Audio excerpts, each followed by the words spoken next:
अस्सलाम वालेकुम नाजरीन, आप देख रहे हैं जेके न्यूज़ पॉइंट। जैसा कि कल यानी 10 जुलाई को ईद उल अजहा मनाई जा रही है और इस मौके पर क्या मैसेज रहेगी लोगों तक और इस ईद पर कितनी खुशियां मिल रही है लोगों को, वो सारी चीज़ें हम डिस्कस करेंगे। आज हम बात करने के लिए आए हैं कांग्रेस की सीनियर लीडर और former cabinet minister Mrs Khemlata Wakhloo. इनसे जानेंगे कि जैसे कि पहले ईद मनाई जाती थी भाईचारे के साथ, क्या आज भी उसी तरीके से मनाई जाती है? और जब ईद आती थी, चाहे ईद उल फितर की बात करें या ईद उल अजहा की बात करें, तो किस तरीके से ईद मनाई जाती थी?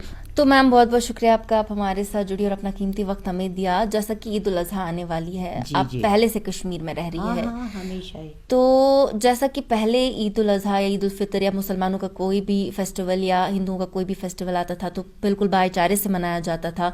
तो क्या लगता है आपको कि जैसे पहले मनाया जाता था, क्या आज भी वैसे ही है? अब आज वैसे तो है नहीं, क्योंकि अब काफ़ी कुछ बदल गया है। टाइम्स हैव चेंज, बहुत कुछ बदल गया है।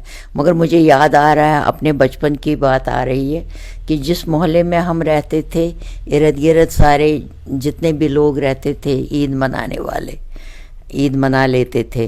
तो ईद के दिन और ईद से पहले एक दिन, उसके बाद भी एक दिन तो रुफ गाते थे, रोफ करते थे। तो सारे मोहल्ले की लड़कियां, उसमें ये नहीं होता था कि कौन हिंदू है, कौन मुसलमान है, कौन और कोई किसी जाति का है, ऐसी बात ही नहीं होती थी। कभी हमने सोचा तक नहीं था कि इस तरह की कोई बात हो। हम भी बड़े चाव से वहाँ जाते थे और काफ़ी उसमें गाना भी गाते। मुझे अभी तक वो ईद आए रस रस ईद का बस वो ऐसी ऐसी बातें और गाने बहुत लंबे होते थे, एक दूसरे के ऊपर भी काफ़ी गाने गाए जाते थे। इसी तरह शादियों में भी ऐसे ही माहौल रहता था। ये नहीं था कि ये दूसरा घर है या दूसरे मज़हब से है तो इसलिए जाना ही नहीं है, क्योंकि कल्चर तो एक ही थी, लिबास एक था, लैंग्वेज एक है, अभी भी है, लैंग्वेज एक है। और जस्ट somebody is प्रेइंग इस तरह और somebody प्रेइंग, इतनी तो फ़र्क है। कोई ऐसी वैसी बात तो है नहीं कि किसी का सींग है या किसी का कुछ और है, या हमारी रेस डिफरेंट है या लैंग्वेज डिफरेंट है, लिबास डिफरेंट है, ईटिंग हैबिट्स डिफरेंट है। कल्चर तो एक ही है, चाहे शादी हो चाहे और कोई बात हो, जो भी होता है इकट्ठे ही चल के होता था।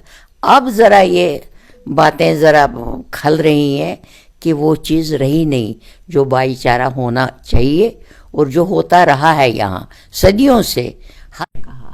तो जैसा कि आपने अभी कहा कि पहले बहुत ही भाईचारे से मनाया जाता था, अब थोड़ा सा खलल पैदा हो चुका है शरपसंदों की वजह से, तो लेकिन हम भी उम्मीद करते हैं कि ये सारी चीजें जो है वापस से ठीक हो जाए। सही बात है, सही बात। तो अब आखिर में आपकी क्या मैसेज रहेगी? कल ईद उल अजहा है, जिसे बकरा ईद भी कहते हैं, सिर्फ मुसलमानों के लिए नहीं बल्कि तमाम रिलीजन्स के लिए, कि क्या आपकी जो है मैसेज? मेरी मैसेज तो यही है कि जैसे हम पहले रहा करते थे इंसानों की तरह, ये नहीं है कि जब भाईचारा होता है, जो इंसान होते हैं ना, एक दूसरे की इंसानियत जो होती है प्रॉपरली, उसी तरह से जैसे हम पहले रहा करते थे वैसे ही रहें, उसी वलवले के साथ, उसी जोश खरोश के साथ, बिना ये हिचक के, बिना इसके कि शिज़्म के, तो हम आगे भी चल सकते हैं। और ख़ासकर ये आप लोगों पे काफ़ी मुनस्सर है, स्पेशली दोज पीपल जो यंगर जनरेशन है।